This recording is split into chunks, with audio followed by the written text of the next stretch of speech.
Iran says its nuclear program is for purely peaceful purposes, but many countries fear Tehran's real goal is nuclear weapons.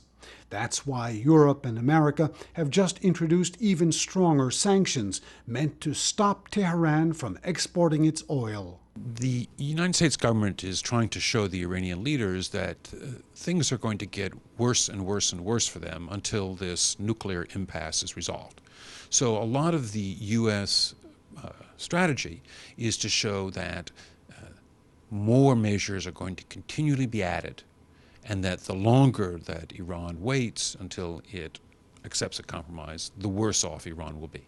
The new measures come on top of the gradual increase in sanctions over the last year that analysts say have hurt Iran economically. The collapse of Iran's currency on the free exchange market last November was said by all involved, and clearly seems to have been the product of sanctions. And then the Iranian government steps in with extraordinary efforts to try to reverse that decline on the free market. Has some success, but has now been failing. And this phenomena of the decline in the value of the exchange rate that's actually the one used by private business is feeding very severe inflation in Iran, and this is also creating something of a problem for Iran's banks, and it's hard for ordinary Iranians to get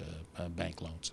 Sanctions have already reduced Iranian oil exports, but without raising international oil prices.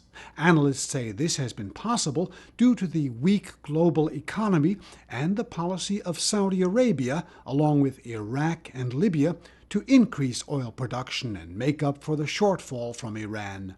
After refusing for several years to hold negotiations with the international community, the so-called P5+1 countries, Iran agreed earlier this year to a new round of negotiations, explicitly agreed that in these negotiations there would be discussion about Iran's enrichment program, things which in the past Iran simply refused to do.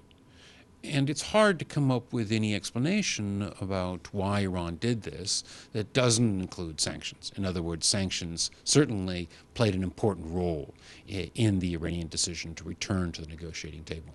Yet for all the pain that international sanctions appear to be exerting on Tehran, there is no sign yet that the country's rulers have made a decision to end work on a nuclear bomb.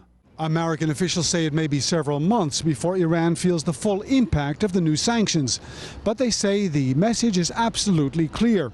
Tehran must give up any nuclear weapons ambitions or face ever-deepening economic hardships. Burton Bolag, KSA2, Washington.